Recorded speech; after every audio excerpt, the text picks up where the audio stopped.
ये है दिल्ली दर्पण।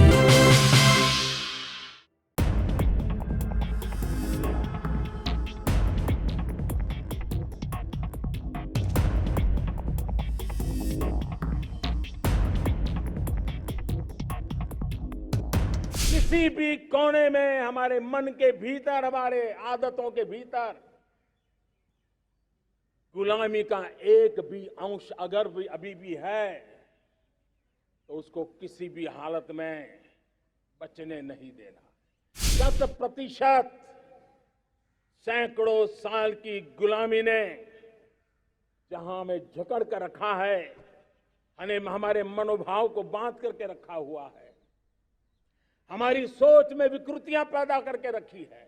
गुलामी की छोटी सी छोटी चीज भी कहीं नजर आती है, हमारे भीतर नजर आती है, हमारे आसपास नजर आती है, हमें उससे मुक्ति पानी ही होगी। नमस्कार, मैं हूं बॉबी मिश्रा और आप देख रहे हैं दिल्ली दर्पण TV.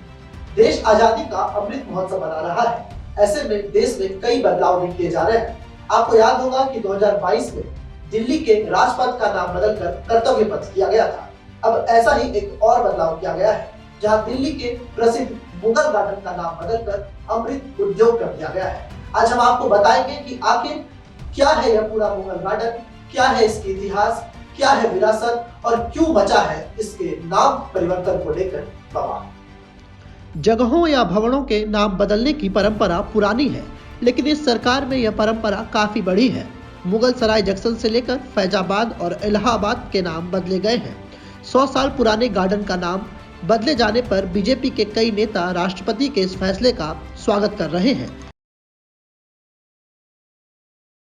It depicts a thought, it indicates a history, it also indicates the promises which we have for the history.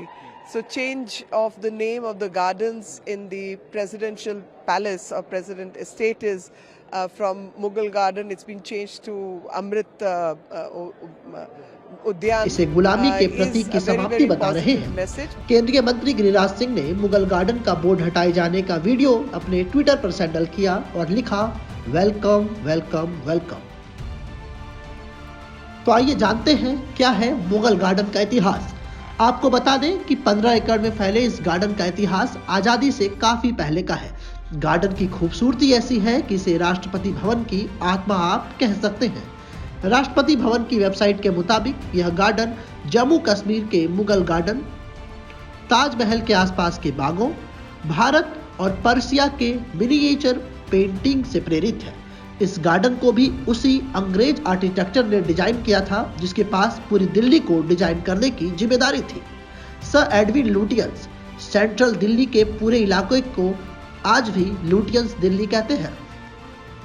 Mughal साम्राज्य के समय भी राजधानी दिल्ली ही थी। मुगल शासकों ने दिल्ली और दूसरे शहरों में कई बाग बनाए थे। मुगलों के पहले शासक बाबर ने ही बागों को बनाना शुरू किया था। अकबर ने अपने कार्यकाल के दौरान भी दिल्ली में खूब बाग बनवाए। आज का जो मुगल गार्डन है उसे मुगल शासकों द्वारा तैयार किया गया था। खूबसूरती की झलक आप इसमें देख सकते हैं, क्योंकि सर लुटियंस भी मुगलों की डिजाइन से प्रेरित थे। साल था 1951 में, जब दिल्ली में अंग्रेजों ने अपनी राजधानी कलकत्ता से दिल्ली शिफ्ट की थी। राजधानी शिफ्ट होने के बाद रायसीना की पहाड़ियों को काटकर वायसराय हाउस बनाया गया था। उसी वायसराय हाउस को आज हम राष्ट्रपति भवन कहते हैं। इस इमारत को बनाने वाले सर लुटियंस ने मुगलों और पश्चिमी आर्किटेक्चर को मिक्स किया था। वायसराय हाउस के सामने एक गार्डन की परिकल्पना की गई थी। फिर सर लुटियंस ने 1917 तक इस गार्डन की डिजाइन तैयार की। हालांकि गार्डन में प्लांटेशन का काम साल